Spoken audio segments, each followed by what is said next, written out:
Hi everyone, welcome to SUSECON Digital 2020. My name is Lisa Sherwell, Vice President of Transformation. Thank you so much for joining us today for the Engineering and Innovation Keynote. We live in challenging times both at home and at work. Many of you have to deal with loved ones being affected by COVID-19. For businesses, these are tough and unpredictable economic conditions. Because of that, we knew it was more important than ever that we bring you SUSECON. This session and all the other content from SUSECON Digital 2020 is available on demand and at no cost to support you as you balance these priorities. As tough as things are, often out of crisis comes innovation. We at SUSE are here to help you innovate through and beyond COVID-19. In this session, we'll pick up on some of the themes and priorities that Melissa identified in her keynote, telling the story of what comes next for SUSE and the strategic direction we're taking from an engineering and innovation point of view. I'm delighted to introduce Thomas de Giacomo, our President of Engineering and Innovation, and Daniel Nelson, VP for Product Management. Thanks, guys. Thanks, Lisa. Thanks, Lisa. Thomas, maybe we could kick off with a few words about how you think about simplify, modernize, and accelerate, the themes we heard from Melissa talk about. Sure, and I'm really excited to share the great new SUSE innovation we've been working on, from AI ML solutions for data scientists and IT ops to embedded Linux for automotive and edge, as well as significant improvements to optimize, automate hybrid and multi-cloud management of data applications and infrastructure. As you would have heard from Melissa, SUSE is deeply committed to providing outcomes to our customers that support their ultimate business goals, help them simplify, modernize, and accelerate their business. And this is exactly how we approach our engineering and innovation focus, bringing the best of open source technologies and contributing to them where it has the biggest impact for you, our customers. SUSE packages and supports such solutions, allowing the customers to focus on their own business priorities. Simplify, modernize, and accelerate are now top of mind. They have a profound meaning for our customers in their thought process. We'll explore some of their problems associated with each of these areas and the way that SUSE will solve them now and in the future. And the team I lead at SUSE is focused on bringing the vision that you have heard about to life, making it real for you as you grapple with an ever more complex set of business transformation and IT challenges. So today, we'll be taking a deeper dive from a more technical standpoint into how our solutions help customers optimize their environments, and in doing so, how we help them to simplify, modernize, and accelerate. But before we look at that from an engineering, innovation, and solution point of view, let's first of all spend a moment looking through a customer lens at some of the complex problems that we have solved, the real good work that we have done by simplifying, modernizing, and accelerating. Let's roll the video.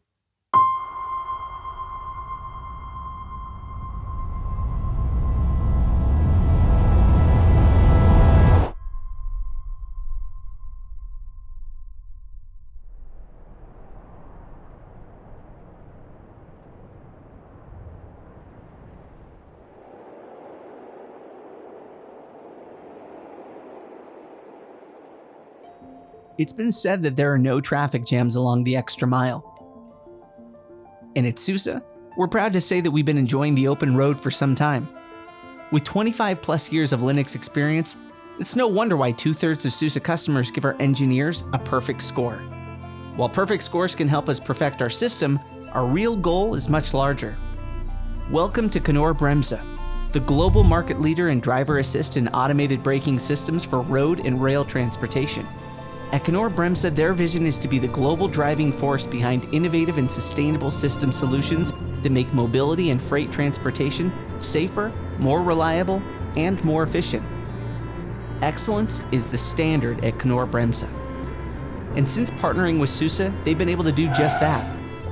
Maintaining an ever-evolving level of excellence, responsible for safer vehicles and trains, which leads to less accidents on the roads of life. This is Orchard Park, New York. The overall crime rate in Orchard Park is 67% lower than the national average and has been deemed safer than 70% of the cities in the United States. This is largely due to the critical surveillance tools that help keep the Orchard Park Police Department officers and its citizens safe. And, thanks to SUSE, they're now able to access surveillance footage from their enterprise storage 24/7, making safety simply a click away. China UnionPay, the world's largest credit card payment provider. But credit cards aren't all they provide. China UnionPay also has two outstanding programs. UnionPay International works with a charity foundation to carry out educational aid activities like donating books to schools. A branch of UnionPay International has been carrying out assisted teaching activities and art classes for children with autism for the last 5 years. The SUSE-powered cloud platform offers China UnionPay the security it needs to run the applications to keep these outstanding programs up to date. The American Association for Cancer Research, or AACR, is currently developing safe and effective methods to prevent, detect, diagnose, treat, and ultimately cure many diseases we call cancer. With SUSE, they're able to save more money on their applications per year than ever before. With the money saved, they're able to focus on research to combat cancer. Money saved today equals lives saved tomorrow. As you can see, SUSE is about changing lives for the better and making the world a better place. Only those who go the extra mile can find out how far they can really go.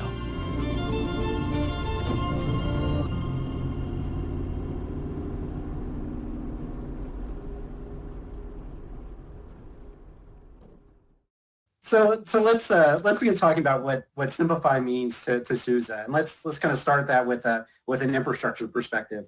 It's super interesting as a topic because Thomas and Lisa, you guys have been working in this industry for a long time, just like I have. It seems like everybody's always focused upon the next capability, the new feature, kind of what's coming, what's new. And what's interesting is like over time, what you see is like kind of like this avalanche or this wave of capability that comes at a lot of people. And so over time, especially for some of our existing infrastructure, our existing technologies, it becomes not about what we can do, but how we go about doing that. And can we do that in a simpler way? And what simpler really means is easier, right? I mean, like at its heart, that's what it means. Either like I don't need a rocket scientist to do this stuff anymore. I can give this to more kind of generalized staff. Or like instead of it taking an hour, I want to get it done in a couple of minutes.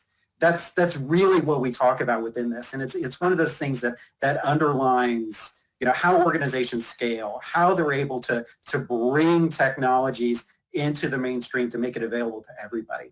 And that's really, really important. And it's a critical problem that our customers are struggling with. We'll talk a lot about, and we have talked a lot about things like containers and AI and ML, but it's just as important to understand, like, how do developers get basic functionality? How do they get an image? How do they get services? And those things are really important to them. How do they do it in an efficient manner? From an open source perspective, this is a really kind of interesting and critical conversation because communities are great at innovation. Communities are great at like, oh, check out this new idea like that I had or this other person had, and like, let's go do it. And that's the stuff everybody wants to work on. And that's what's wonderful about open source. The hard part now becomes down to, well, how do I make that consumable? Okay, great, you can do this wonderful thing, but there's literally 4 people in the world that can make that work. How useful is that technology? And so when we talk about simplification, that's what we talk about. We talk about consumption. We talk about scalability. We talk about making it available to our customers and for their end customers to be actually to get benefit about it, right? As they kind of move forward. And because that's not inherently addressed by the communities, that's something that we at SUSE really want to focus on and really want to kind of make available. And that's kind of the benefit that you get from our expertise and what we bring to the table, not just what we contribute to open source, which is a lot, not just how many developers we have working on upstream, but all the kinds of things we're doing to make it safe, to make it simple, to make it available to our core constituencies, our customers, and then their end customers. That's what simplify means to us. Thanks, Daniel. Do you think you could elaborate a little on some of the specifics of what we're actually doing in these areas? Sure. So, and I'll talk about it in 3 specific areas. One is around what we're doing with our existing investments. So, or what customers are doing with their existing investments.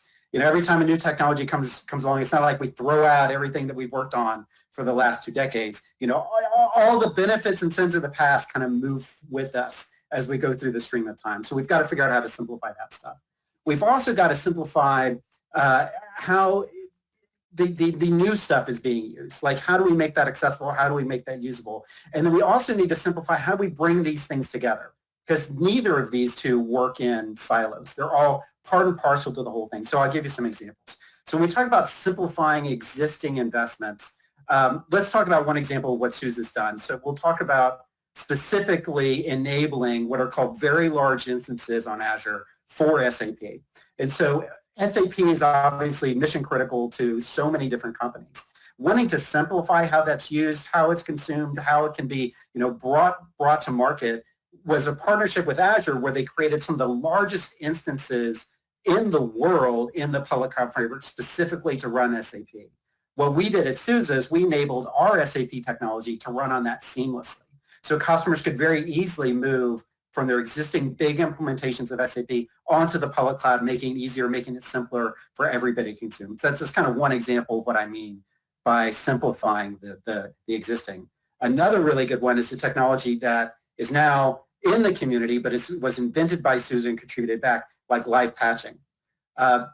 Everybody has to patch, whether it's for security reason, whether it's for performance reason, whether it's just go up to the new update. And the hard part about the complexity about that was always, all right, what do? I need to bring the system down. I have to orchestrate everything. I have to have a maintenance window. I have to have downtime. I have to let everybody know. And it's an enormous pain for organizations. What we did with live patching and say, look, you can keep it up to date. You can do it whenever you want, and you can do it with no service disruption, making that process simple, easy, streamlined, and ultimately non-disruptive to the business. So I think that's another great example of how we're able to simplify what we do from an existing standpoint.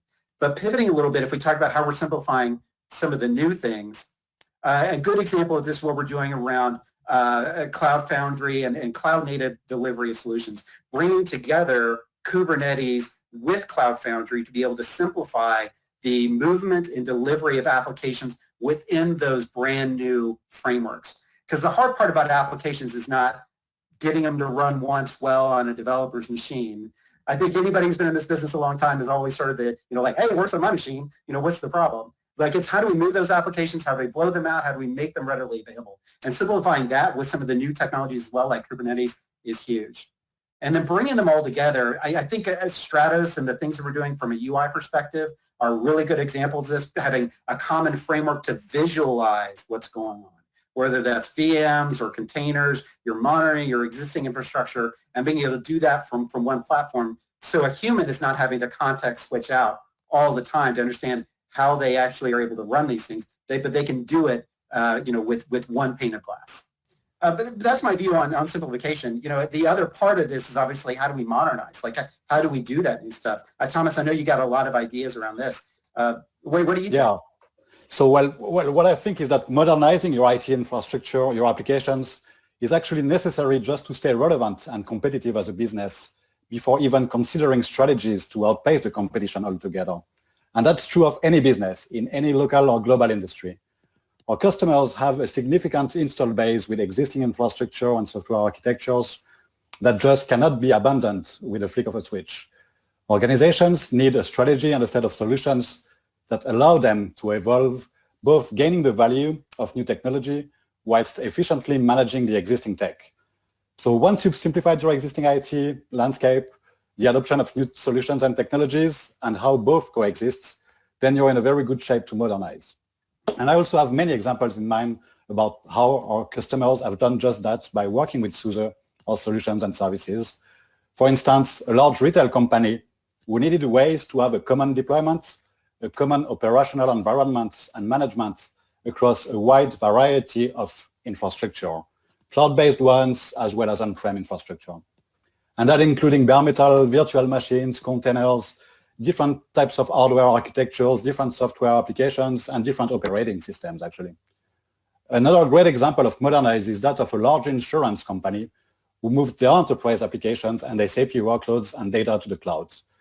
This was made easy and efficient thanks to SUSE solutions and our collaboration and co-innovation with public cloud partners such as Microsoft Azure, as Daniel mentioned, actually.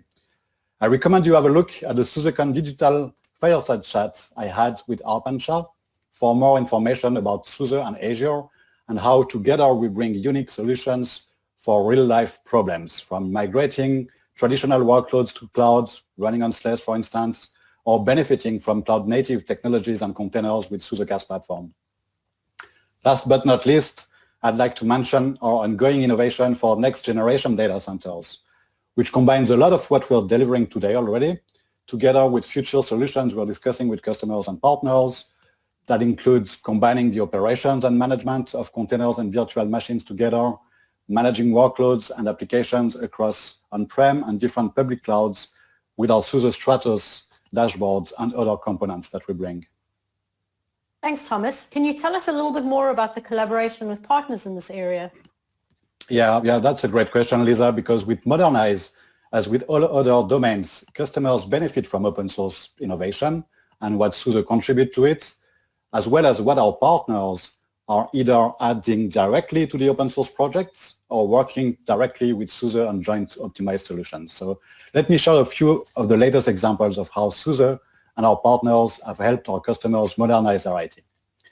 We recently announced new integrations between SUSE solutions and Microsoft Azure Arc, for instance, to manage hybrid cloud infrastructure, applications, and data. This enables our joint customers to have a single pane of glass, a single operating environment for their distributed IT across their own data centers and different public clouds. It gives them a unified point of view on SUSE solutions, as well as Azure services and their own IT, irrespective of whether it sits on-prem or in the cloud. We're actually discussing that with Arpan from Azure in our SUSECON Digital fireside chat that I've already mentioned, I believe. I still recommend it. Now, Modernize is not only about public clouds. Another example of Modernize is our partnership with Dell around edge and embedded computing, where we are working very closely together to actually modernize our own SUSE solutions and benefit from the latest innovation with Dell hardware to provide functionalities our customers need across their edge IT. There's more you can learn about that in a SUSECON Digital fireside chat, this time with Mark O'Regan from Dell. At the Edge and Data Center, I'd also like to mention how we've recently joined forces with Fujitsu and the latest SUSE Enterprise Storage functionalities to provide scale-up and scale-out solutions for our customers who have more and more data, who need more and more performance to collect, filter, analyze, and at the end of the day, do something relevant with a great business outcomes out of the data. These are just a few examples of how our customers are modernizing their IT with the help of SUSE solutions and the solutions we bring together with many different partners, from public cloud service providers to hardware and software partners, as well as local global SIs, training partners, and many others. So we've discussed about simplify and modernize, and at the end of the day, what our customers, what every business wants to do is to speed up, accelerate, scale, do more, right? So Daniel, I know we've been working a lot with customers in the market on acceleration and accelerate solutions. Can you tell us a bit more about that? Sure. I mean, those are really good points. And I talk to customers all the time. Thomas, I know you do. Lisa, you do as well. You know, acceleration is what everybody's talking about. You know, that's the goal, right? Because it's how do I get faster to market? It's agility and the ability to get faster. You know, if there's a lesson that our industry has learned over the last 10 to 15 years is that the one who learns fastest wins. And learning fast is about having these very tight feedback cycles, like being able to have something go to market, get feedback from your customer. Oh, I thought it was great. Or honestly, much more important, here's what I think is wrong and what you need to do better. Oh, let me bring that back into development. How do I get faster at that? And the company with the fastest decision cycles, the company that learns fastest, are the companies that win in their segments. Because ultimately organizations are no longer, especially even IT organizations, we're no longer in the business of delivering servers, right? Now we're in the business of delivering services. And it's that business critical, I'm providing you the way that you can go about doing your work, or the way that I can go about, or you can go about getting your needs met for you. That's what our customers are in the business of doing. And Thomas, to your point, I think it's a really good one. they're not looking for speed or scale. They're looking for speed and scale. It's how do I go faster and do it more ubiquitously on a larger scale, less expensively? How do I bring all those things together? And ultimately, that's the reason why customers simplify and modernize, is so you can enable acceleration. So that's what comes to fruition when you kind of bring all these things together. It sounds really interesting, Daniel. Do you think you can give us some examples? Sure. So like CAP and Azure, as Thomas was talking about, accelerating delivery and development of those multi-cloud, hybrid cloud use cases, that's a really good example. An example that's actually super cool that I like is what we're doing around AI and ML. So data scientists themselves spend a ton of time actually just putting together their stack so that they can understand the data that comes at them from a lot of the data that applications are or aggregating, or that is just happening in the environment, so they can make decisions. Getting rid of the time that they spend just doing their infrastructure so that they can get down to decision making and analysis, that is absolutely critical and speaks directly to what I was saying before. Let's accelerate the decision-making timeframes. So those are two really good examples just off the top of my head. Super. I understand the importance of accelerators as it comes to application delivery. What about around high-performance computing and edge? Two topics that are super keen, and I think for me are really close to my heart about what I want to be doing at SUSE is those topics. So let's just start kind of like very immediate in terms of what's going on right now. So we've enabled high-performance computing on Microsoft Azure as both pay-as-you-go and bring your own subscription offerings. And so you can have that kind of functionality ubiquitously within your own environment, whether that's on the cloud, on-prem, wherever you have those capabilities available to you. And so I think that's really important because customers are choosing where to run their workloads on a variety of circumstances. We don't want to have them have to choose whether or not they can use the underlying high-performance computing advantages that they get from SUSE. They get to choose where they want to go do that for themselves. From an edge standpoint, you heard Melissa talk about in her keynote some of the work we're doing with Electrobit in terms of bringing Linux to the automotive industry. I think that's a really good example. And to kind of extend with that, one of the ones that I want to talk about specifically is what we're doing with Formula One. So Formula One is a super cool use case. Like, not only is Formula One in general super cool, but like what we're doing within it is also really cool. So Formula One, I don't know if everybody knows this, it is one of the foremost areas that people are gathering IoT sensor data, like doing real-time performance analysis and artificial intelligence analysis around what that means during a race, after a race. How do I optimize? It's a high-performance computing use case. It's an AI use case. It's an edge use case. And Formula One is starting to bring all of those together using SUSE technologies to say, like, here's an individual circumstance where we can go everything from operating system to AI ML to high performance computing, high availability. How do we bring this all together from a real-time perspective to make decisions where milliseconds actually matter? And I love that use case, and it's just super cool and indicative overall about where the industry is going, whether you talk about airplanes and being able to fly them in a more efficient manner and a more safe manner, autonomous vehicles for consumers, medical devices to give individual feedback to consumers as they're waiting in their doctor's office versus having to schedule an appointment 6 or 8 weeks later. These are the kinds of decisions being made and compute problems being solved that SUSE is intrinsically involved in that really impact people's everyday lives. Thanks, Daniel, Thomas, for really bringing Simplify, Modernize, Accelerate to life. I heard a rumor that we're in a position to show rather than tell in the form of a demo. Is that true? Yeah, that's absolutely true. We have a great demo to share. And actually, sometimes for engineers like me, demo, real technology in action, solving problems can speak louder than words. So we have a demo that starts where Melissa's demo left off last time. And we filmed that as live. We were due to show that and share that with you at SUSECON in Dublin, but here it is. Thanks, Thomas. Hi, everyone. I'm Aaron Quill, Technical Evangelist here at SUSE. I have with me John Pugh, a Technical Enablement Manager, and Jeff Price, the Chief Architect with SUSE's Global Services. We want to show you today a few examples that really bring to life the points that Thomas and Daniel were making. Specifically, we want to show you how SUSE solutions can help companies simplify, modernize, and accelerate the delivery of infrastructure and applications to drive their businesses. We're going to start with the developer's point of view, and we're really going to show how SUSE solutions can enable those developers to deliver applications faster and transparently across a range of infrastructure from core to edge to cloud.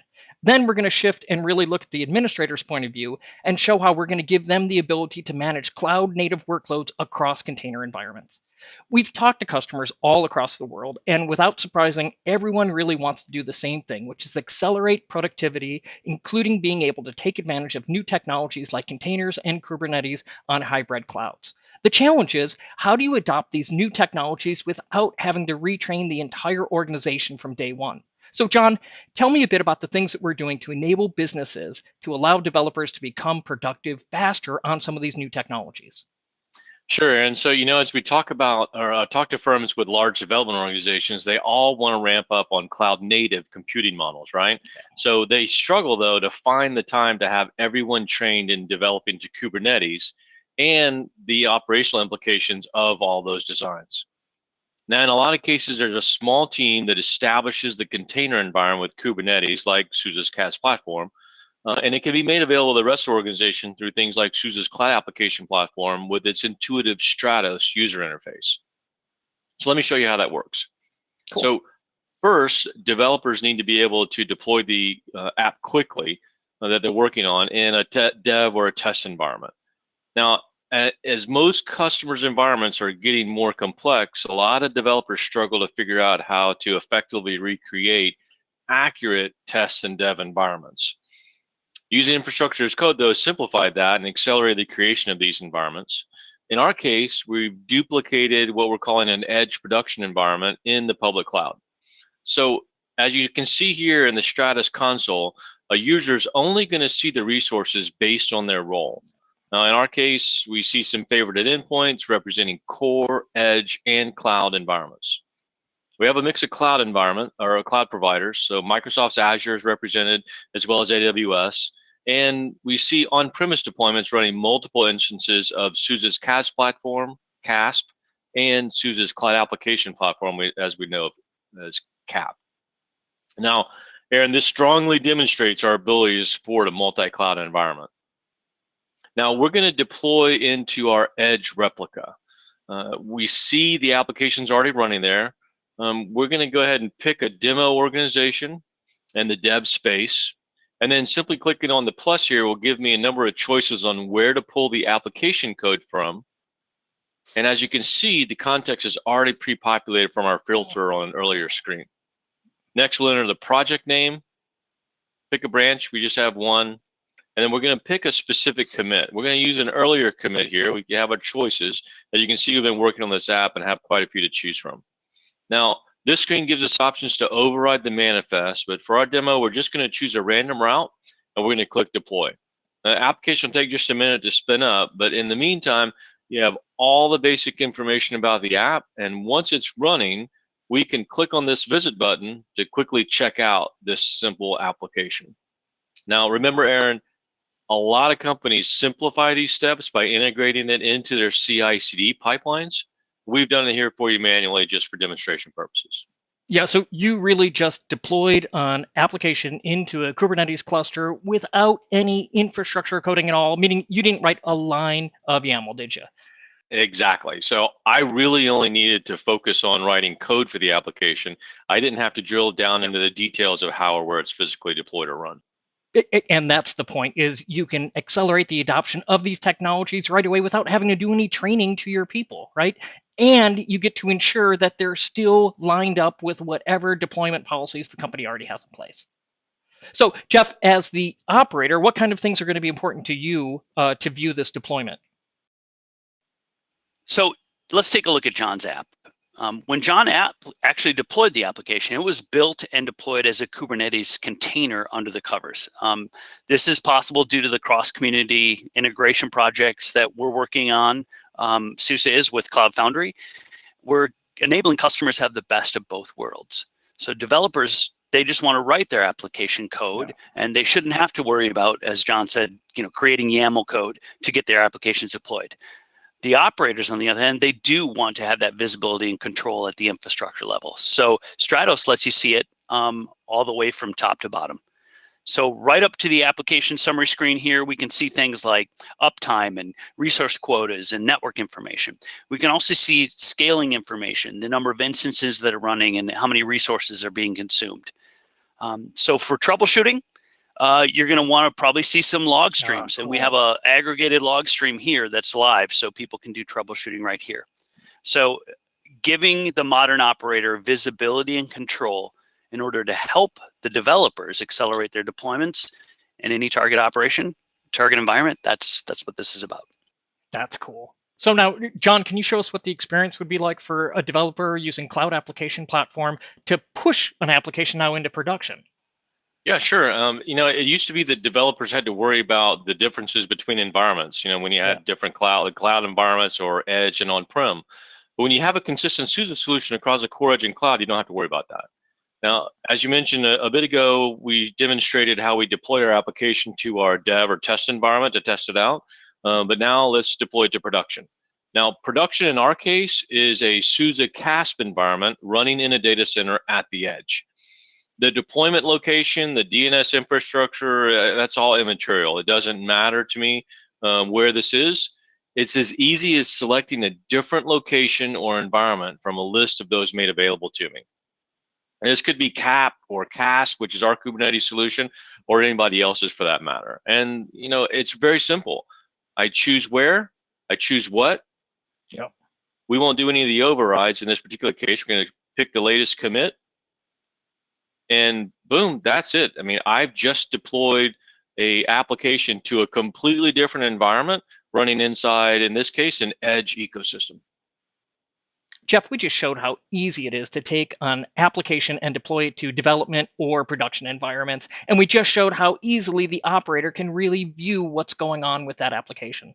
Are there other ways that SUSE simplifies the operator's role to really see what's going on in cloud native and multi-cloud environments? I mean, everybody's got to deal with policies and compliance. Another big challenge that always comes up with cloud native applications is scalability and really setting up scalability rules to meet the demands of companies and not get caught off guard.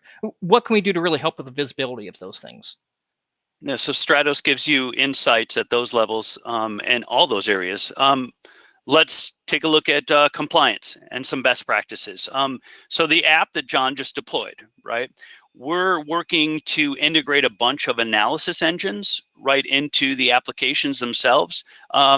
So let's go look at this one. We deployed this instance of Jenkins using a Helm chart, and you can deploy right through Stratos. We built some engines, analysis engines into Stratos, like Popeye and KubeScore and Claire. And so what we're going to do is just kick off some of those analyses here. And then once those analyses run for a few seconds, you can pick one of them. This one, for example, this is an overlay of Popeye, and it shows down here in the pods section that we've got a few warnings that we want to take a look at. So let's click on those and see what we see. Oh, it looks like your container's running as root and the thing's consuming more memory than you had planned. Right. So a few things that we're going to take a look at here in development, because in production, they're going to be enforced. So we'll fix them here and do some more testing. If we want to see some security vulnerabilities, you can do that. Click on the analysis tab over here. And there's quite a few. Yeah, there's a critical CV. This app won't make it into any of our production environments. Yeah, so Jeff, this is really cool how you can kind of pull all this centralized information together into one access point. So now can you show me how we can use the Stratos console to let both of you guys work together to set up scalability for this app? I mean, whenever we're building cloud native applications, scalability is one of the biggest issues that you've got to deal with. How does Stratos help you with that? Yeah, so Aaron, as a developer, I'm going to benchmark my application during the testing. And with CAP, I can also set up these auto scaling rules. So here you can see overall resources for like CPU, memory, and storage. We get a quick overview. And then if we click over here on the auto scale tab, we can get details on setting up scaling policies. So let's go and edit that policy, and we'll see what rules that we've set up. Now, we have a default minimum and maximum that we've set up, 2 for the minimum, 10 for based on the benchmarks. And now we can see the average throughput. So based on our benchmarking, we've set it up so that the traffic thresholds trigger some scaling up and down. Yep, and here, like marketing just told us, be ready for the Thursday drop. We're gonna set up a recurring schedule, picking Thursday and the hours of 8 to 6, and we're gonna scale up to a minimum of 5 instances. Click, click, done, and the policy's in place. That is very cool. Now, I get it, but this has to require a bunch of powerful and complex infrastructure to get this running, right, Jeff? Sure, complex modern infrastructure via software made simple.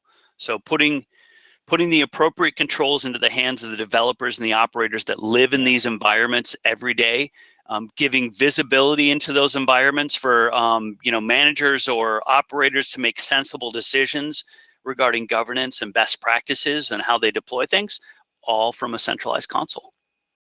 That wraps up our quick tour of SUSE's Container as a Service and Cloud Application Platform, all running on SUSE's nonstop infrastructure.